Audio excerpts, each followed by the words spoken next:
All right, guys, we are back in the garage today. I've got another guy, Michael, down here, helping me today. We're taking the bell housing off again because I tried to marry the transmission to the back of this engine, and to say the least, it was awful. It did not want to go. Here's a little video.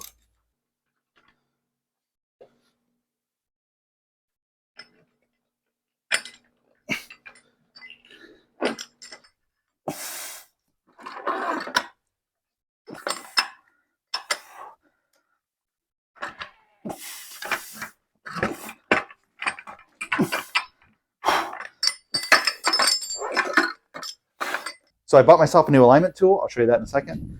But right now we're taking off the bell housing again, and we're going to try and get it all aligned before we put the bell housing on and make sure that everything's straight. I did use the plastic tool that came with the kit, and it should have been lined up, but that doesn't mean it is. So let's get into it. All right, so my clutch kit came with this tool. It's a plastic alignment tool, and this is what I used last time. You can see it's a little bit marred up from sliding it in and out. I measured it, and it's about the same size as my input shaft. I went to Summit, and I bought this one. I'll put the part number in the description. But I put grease on the tip so you can see where it's landing. And when you see the photos, it's not even close. So I think this thing's going to have to come apart, and we'll have to realign it. And I'm going to use this metal one because this is going to be way more accurate than that plastic version. So if you look in here, I put grease on the very tip of that piece, and you can see how it's all to the right.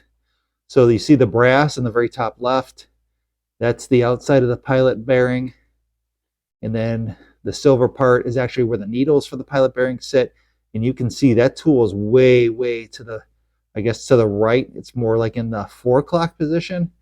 I wouldn't have expected it to be that far off. It doesn't look that far off, so I'm trying to get the light in there. It doesn't look that far off. Maybe that's a little bit better view. But it is not, for the tool, it's not lining up at all. So I need to pull this bell housing off and see what's going on in there. So I have a helper today. Yeah, so he gets to take the bell housing off since I've done it twice already. We'll get this lined up and then we'll get this stabbed in here. Right now we're just taking the bolts back out and starting over. All right. So here, if I put the plastic one in, can you see it in the camera? I put this in here. See, it's almost, with this, I almost have to be in that. Look at it, goes right in. You see that? No. If I put this in here, in the pilot bushing, it goes right in. Does it? It's a little bit of an angle down. I feel like you're also towards the top. I am. It's like going down, isn't it? Like, yeah. I might have been holding it up too much. So this might be me trying to get it lined up.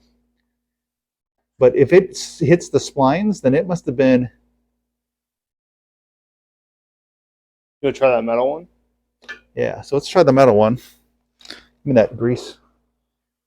Lube this up just a skosh. Put the metal one in.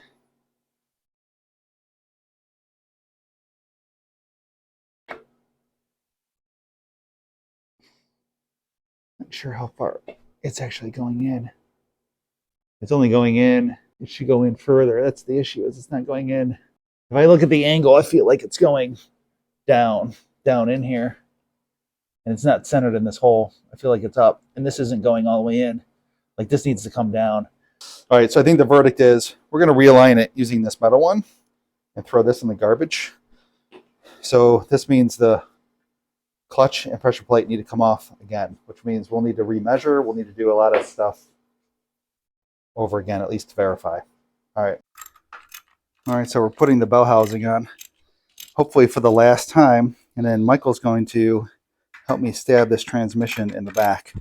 I'll tell you what, if you've got one of these plastic alignment tools that comes with your kit, take it and throw it away. Go to Summit, or go to Jegs, and buy yourself one of these metal ones, and it will get you perfectly aligned. I say that having not put the transmission in yet, but I'm pretty confident just based on the way it feels.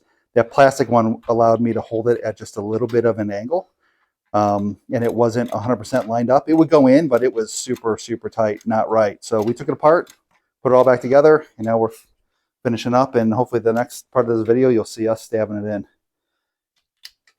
But yeah, the bell housing's going on one last time. All right, guys, so we missed some video. Full transparency, one of us forgot to hit the record, but I can tell you the transmission went in a lot easier this time than it did the first time. Meaning the first time it didn't go in at all. Are you really saying that? Yep, that's what I'm saying. So I can tell you that it slid right in. The only part we had an issue with was with the collar. So when the collar met the back of the bell housing, and it's a Silver Sport transmission, 621 type bell housing, the collar was tight. So, I mean, the ring on the transmission was tight to go in the back of the transmission. I mean, we had to shake it. I mean, a little more than a Polaroid picture, but a little less than that can of paint that you found in the basement. But anyways, we got it together. The point is we got it together. So, all right, these get torqued to 50 foot-pounds. Everything on this bell housing was super tight. Yeah. That's 50.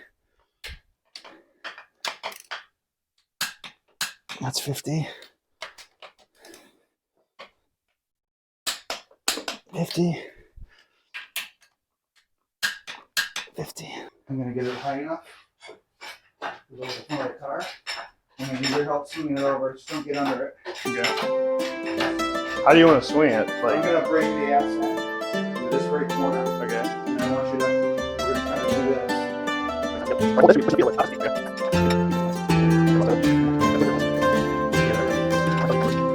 make it up front.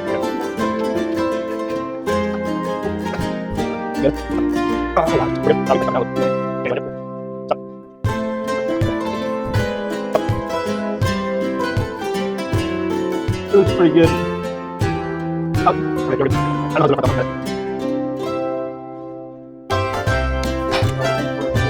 Okay. What'd you get up there? It sounded like you flung off something. Oh, What it's fully on the radio.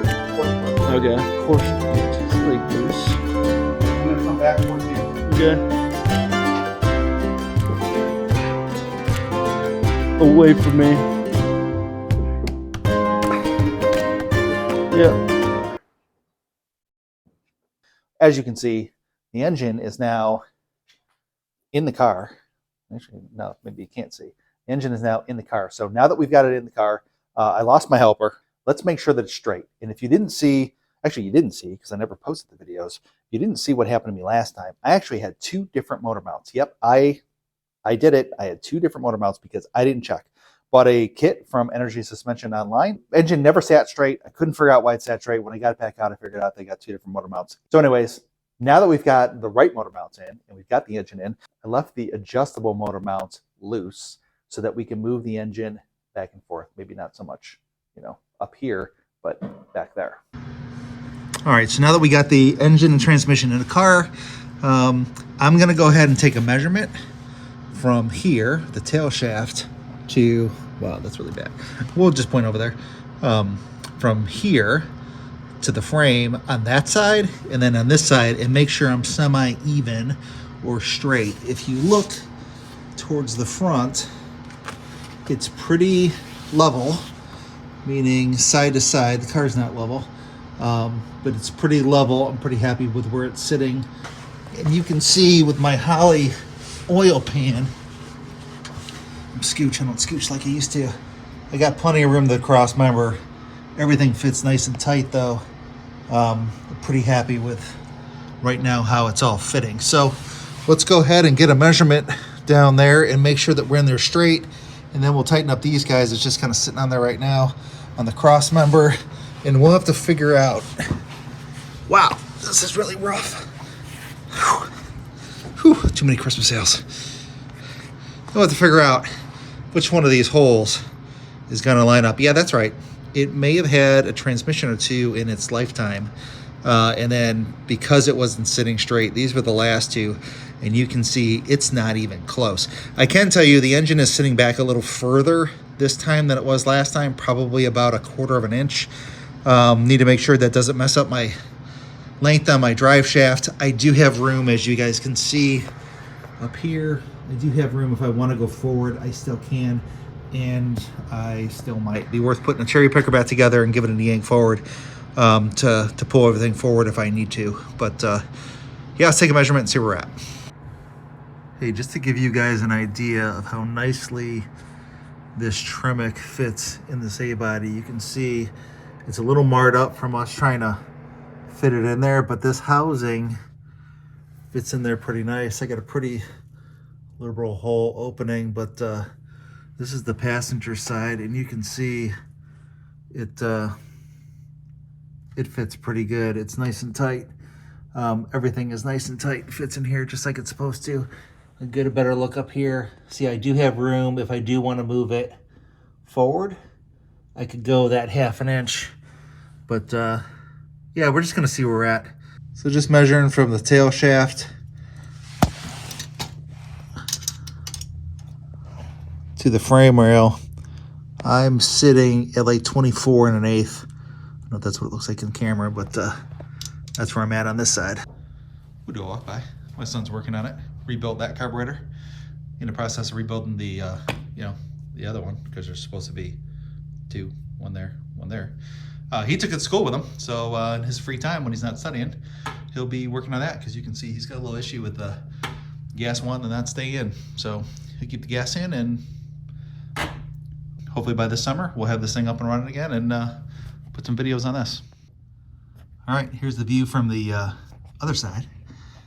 Again, everything fits in there real nice with the Tremec, no complaints. Same thing over here. Yep, it's had a couple transmissions in it in its lifetime, at least 3 since I've owned it. So who knows how many before I've owned it, but since I've owned it, it's had 3. All right, let's get a measurement. So measured from this side, looks like we're about 24 and maybe just shy of 5/8. Maybe it's 9/16. So we'll have to get it straightened out. So it's quite possibly my OCD kicking in, but here's a better view, internet. You can definitely see she's a little right underneath the pumpkin here. There's the pumpkin right there. She's a little to the passenger side. Here's a good view of the underside of my car. It's my new tank. Only fuel system, Hotchkiss springs, Flowmaster exhaust. Boy, if this thing ever gets running, I bet it'll be sweet. All right, we're now back in the front of the car. You can see these are my Summit adjustable motor mounts. I'm going to go ahead and loosen. I never really tightened, but I'm going to go ahead and loosen each one of these bolts. And then I should be able to kick the tail shaft of that transmission over and get it straight. I'll be honest with you, it was recommended to me to buy the Dirty Dingo, and I didn't. I bought these Summit, and I'll be honest, they have been fighting me since I put them on.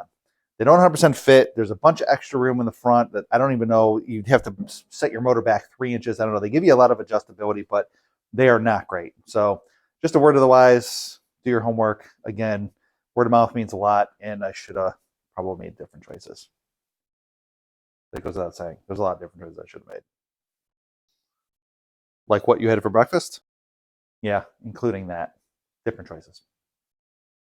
Good thing, like a lot of things in this car, I joke that I need about 4 wrenches to take this entire car apart. These are 9/16. That's one of the wrenches. Can you name the other 3? But it's a 1/2 inch, a 7/16. And what's the last one? 1/2 inch, 7/16, 9/16. I'm going to go with 3/8. But that's just my opinion. All right, I got everything loose. I'm going to try and give this a little. Oh, that's a lot. Probably didn't need to move that far. So let's see what we got here. All right, guys, I won't lie. I must have measured this no less than 20 times and could not get it even. And I think the issue is I was measuring from different spots every time. So what I tried to do is line up this string with this hole, arbitrary reason. It's the first one the factory put in there. Let me zoom out so you can see. I can tell you that this hole to this bracket on this side and on that side are not the same distance.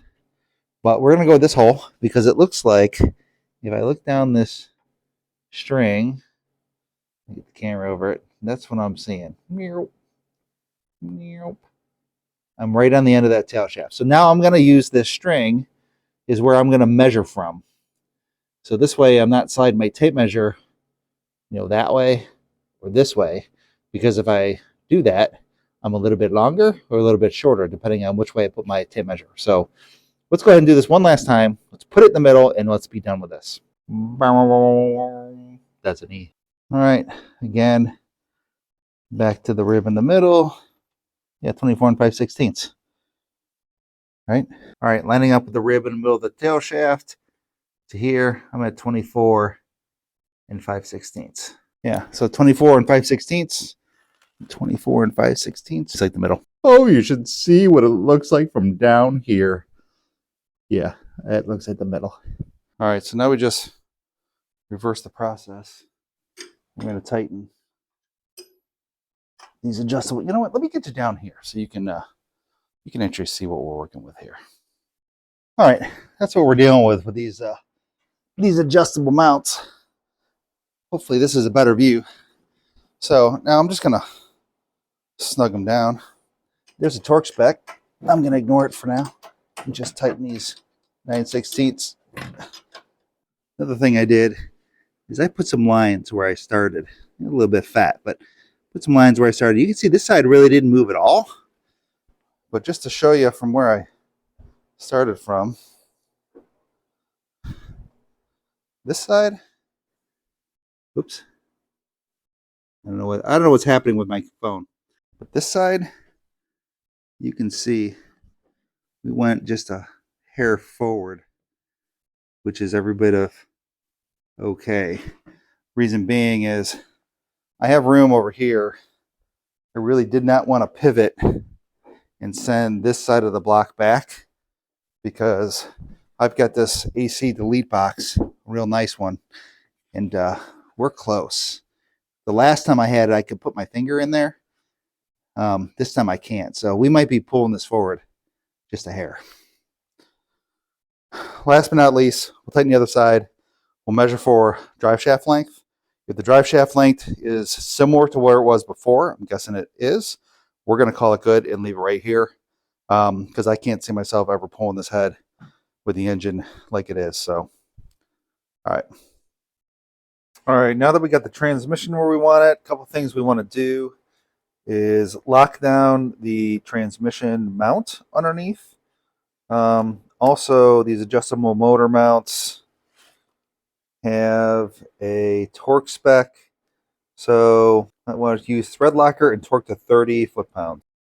All right, these are the bolts that hold the top plate to the bottom plate. So the bottom plate, top plate that we were tightening before. Let me get you down here. Yeah, that we were tightening before. So we're going to go ahead and put a little bit of thread locker on this sucker and then torque it to 30 foot-pounds like it says. 30, 30, 30, 30, 30, 30, 30, 30.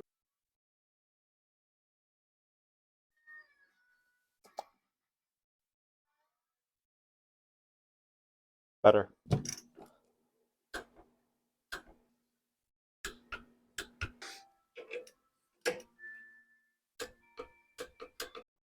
All right. One thing to note, hey guys, if you haven't put something like this together for your outfit, here's the Rob MC adjustable dowels. I would recommend it. It's just a 3-ring binder with some clear sleeves, and I stick all my pieces, parts in here, layout for the fuel parts I needed. But yeah, like I bought these motor mounts. I installed these once, and as you guys know, I had to reinstall them again. But going back and figure out what the torque spec is. Here it is, D. So this is what I'm going to tighten up. Whoop, this is what I'm going to tighten up now. This is part D. D down here is torque to 40 to 45 foot-pounds. So we'll hit it at 42 and a half. What do you guys say? And yeah, then it'll be tight. Not 30, 42 and a half. Yep. Let's take this off. I put this on here just to protect this heater box. I'm pretty excited about this heater box. This heater box from damage. We actually boogered it up when we put the engine in here the first time. So I was sure to be a little more careful. So this is a AC delete box. This was a AC car. I can't remember where I got this, but I'm super happy with it because it's got kind of a factory look as opposed to just the ABS molded ones. But anyways, enough about the heater box. But I like it. Also worth pointing out, I got just a little bit of room. Let me get you in there. Also worth pointing out, I got just a little bit of room back here. So everything's fitting pretty good back there. So all in all, I'm happy with where it's sitting right now. So let's get that transmission locked down and we can stop chronoing the car. I think it's worth taking a moment and talk about my favorite tools.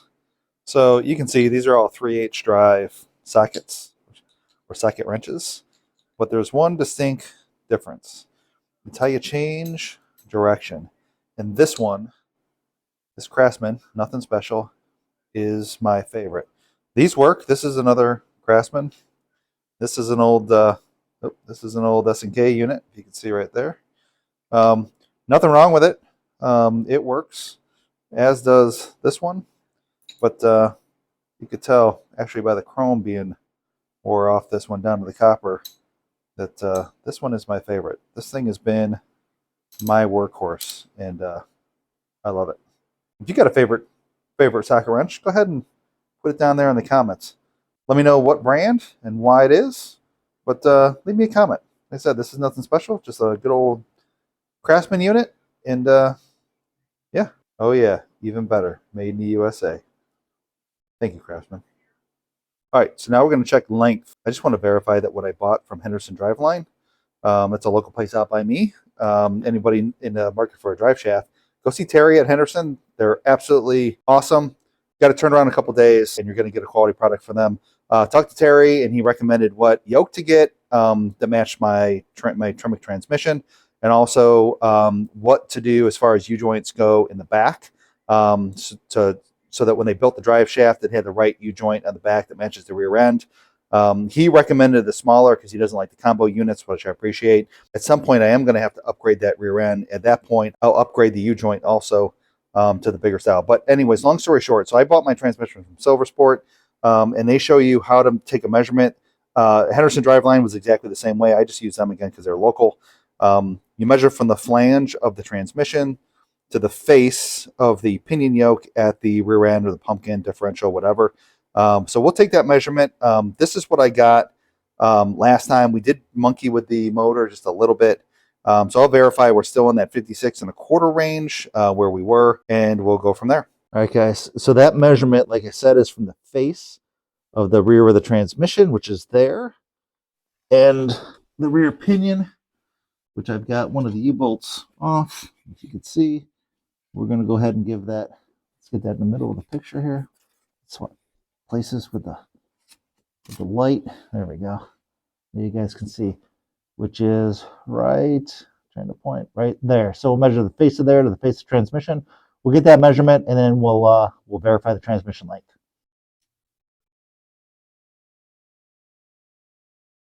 Now that we got the length verified, let's get this thing in there. If it's in neutral, it'll be a big help to stab this in. I did lube up the yoke a little bit, if you can see down here, but it did lube up the yoke with some transmission fluid. I'm just gonna get around up in there. Transmission, I can tell you, is not. You can see I did lube it up on purpose because I didn't want to dry fit it. Let me pop that transmission in neutral so I can at least spin it. Let's put it in neutral. Oh, God. I need to lose some weight. Oh, you guys can hear the clicking down there, but you have to trust me. That's a neutral. Up here. Up here. Neutral. Neutral. So what I'm going to do is I'm going to shove this drive shaft all the way in. Oh, yeah. All the way in. And then I'll pull it back out here to get it lined up in the back. All right, here we are in the back. Now I should have room to slide it forward as needed or into the yoke in the back. I'm going to slide this forward. That's as far as it'll go. Now I can slide it back, and you can see it slides right in there. I'm going to put these bolts on here. They got to kind of be put on together. So the trick is, get that side up. I'm going to pull the drive shaft out a little bit. Now I can put the saddles on. This is a 7/16 bolt. Those of you who are keeping score.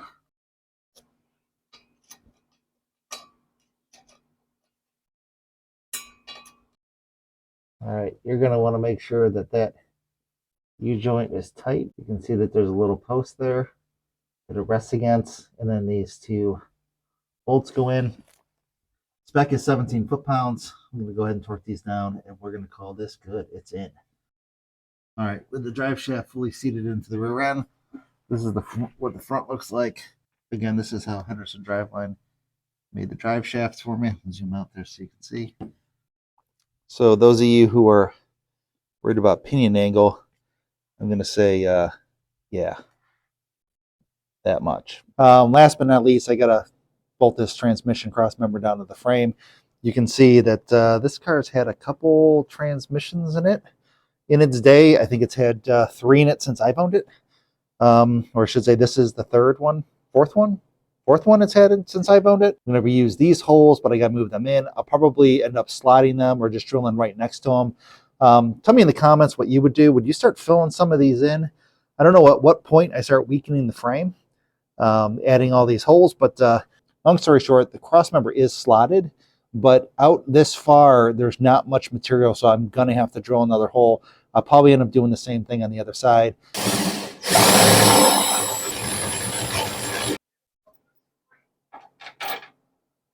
I know what you're thinking. These are crooked. And you know what? You would be right. And they are crooked. But I avoided connecting with the other holes. So that was kind of my goal. And the only guy that's going to see this is you guys and me. And anyone else who ever crawls underneath there. But the important folks are covered. So I didn't hit the fuel line, which is good. And yeah.